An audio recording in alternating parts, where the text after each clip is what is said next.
there are times in your life when you're not going to be happy. And then what are you going to do? Your goal is demolished. And there are going to be plenty of times in your life when you're not happy. There might be years. And so it's a shallow boat in a very rough ocean. Without a plan, you're gonna stay right where you are. It's time for you to make a move. Write the rules. Be your own director. Take the power. So what's your plan? How are you willing to change? What is it that you're going to do to make a difference? Make today different than it was yesterday? What actions are you willing to take?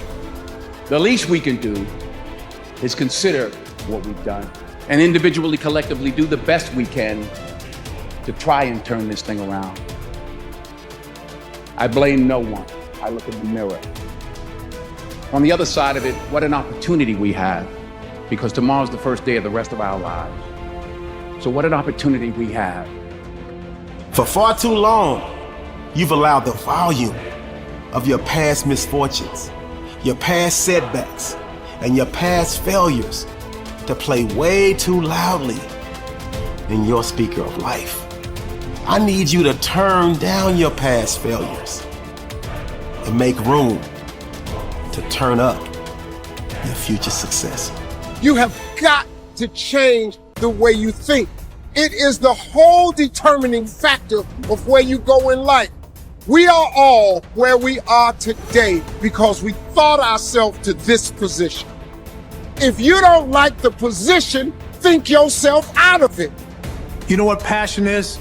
Passion is an emotion. It's an emotion without an action. Passion will get you nowhere. Inner drive will get you nowhere unless you act on it. You have to act on your passion. You have to act on your inner drive. Don't let those feelings stay inside of you. You got to know what to do with them. You got to know how to make them work in order to get what you want. Don't keep it inside. And so embrace the fact that you're going to have to sacrifice and suffer to some extent. Once you've embraced that it's going to happen, it's almost not that bad. Push yourself, get it done, make it happen. Stop looking for external motivation and start building that fire inside of you.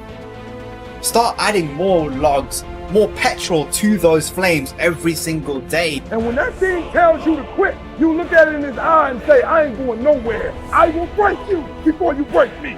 You will not defeat me. You will not destroy me. You owe it to yourself to feel the pride of knowing you made your life. You didn't get lucky. You worked for it. You sacrificed. When it was hard, you pushed harder. We're trying so hard in our lives to fit in. We try to fit into certain groups, certain frats, certain sororities, among certain friends. Yet the people we idolize are the ones that stand out. But when you're prepared, there is no fear. There is no fear of failure, okay? Because even if you've walked out of something and you feel like you failed at it, your preparation is so strong that you're gonna take that failure and turn it into the outcome you desire. And most people stop at failure, okay? We've all failed at things. I'm going to continue to fail at stuff, right? It's the most powerful tool you can use, but it all depends on how you use it. We talk about it in Relentless, okay? A scalpel, okay? In the hands of an individual, it can do unbelievable damage. In the hands of a professional, of a doctor, it saves lives. So it's the same thing with failure. It's how you use it. It's that drive inside of you, okay? It's what we talk about, the dark side. The dark side is filled with failure, but it's the fuel that burns you like something that's never burned inside you before. Fully mature people accept that their actions have consequences.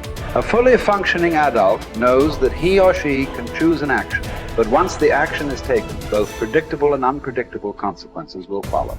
The true adult accepts that for every cause there will be an effect. For every action, there will be a reaction. You can choose the action before you act, but you cannot choose or control the consequence or reaction afterward. Intelligent adults are very careful about the thoughts they think and the actions that they take.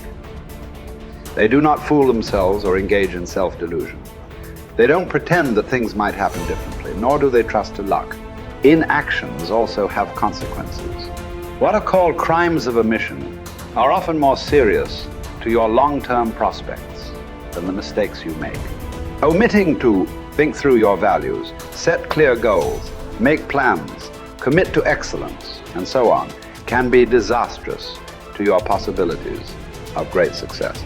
The starting point of success is the acceptance of reality. What cannot be cured must be endured. Often people will come to me with challenges they are facing, and I will ask them this simple question: is this a problem or is this a fact? If it's a problem, it's amenable to a solution. There is something that you can do to change it. If you are not happy with the situation, it is up to you to go and do whatever you can to resolve it. A fact, however, is different from a problem. It is something that exists, like the weather, like rain or snow. There is nothing that you can do about it. You can solve problems, but the reality principle says that you have to learn to live with facts. Something unfortunate that has happened is a fact. A sale that did not go through, a business deal that collapsed, a relationship that didn't work out. All of these are facts. Many people waste an enormous amount of emotional energy struggling with facts when they would be much better off concentrating on doing better in the future. Your goal is to be happy, confident, and optimistic.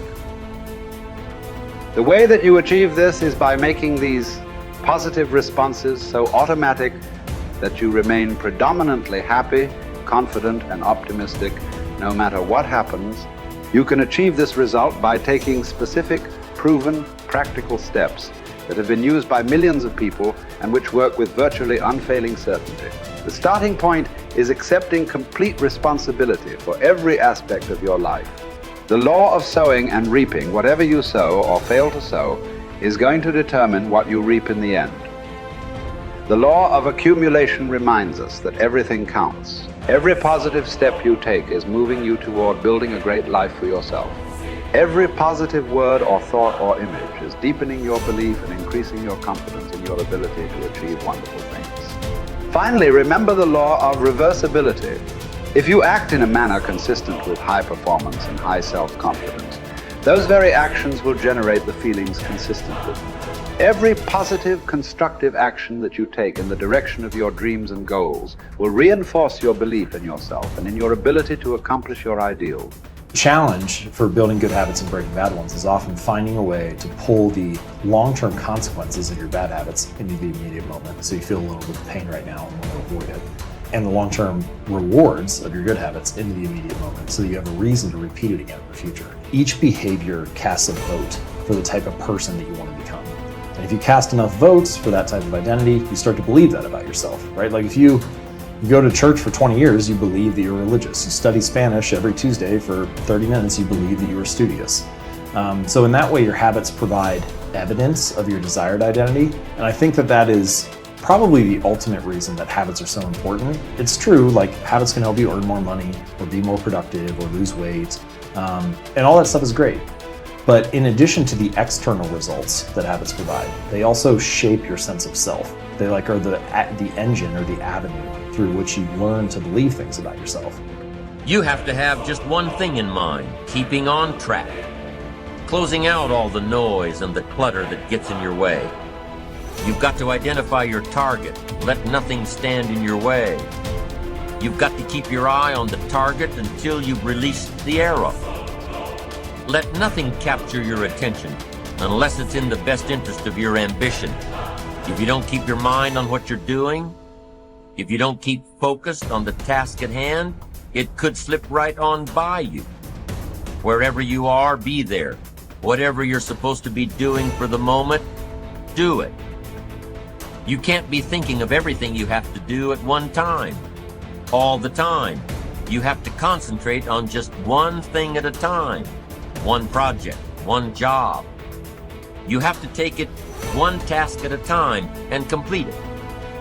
Do what you've set out to do. Keep your mind only on that one task. Why? If you don't, you won't accomplish anything. Concentration takes a lot of discipline. It takes a lot of discipline to demand privacy, to keep the do not disturb sign on your door while you're in the middle of an important job. It takes a lot of discipline not to answer the phone every time it rings at home. That's why they make voicemail and answering machines, so you don't have to answer the phone every time it rings. Your family will appreciate an uninterrupted dinner hour. Your night work will get done a whole lot faster. Concentrate on the work at hand and demand of yourself the discipline to stay focused.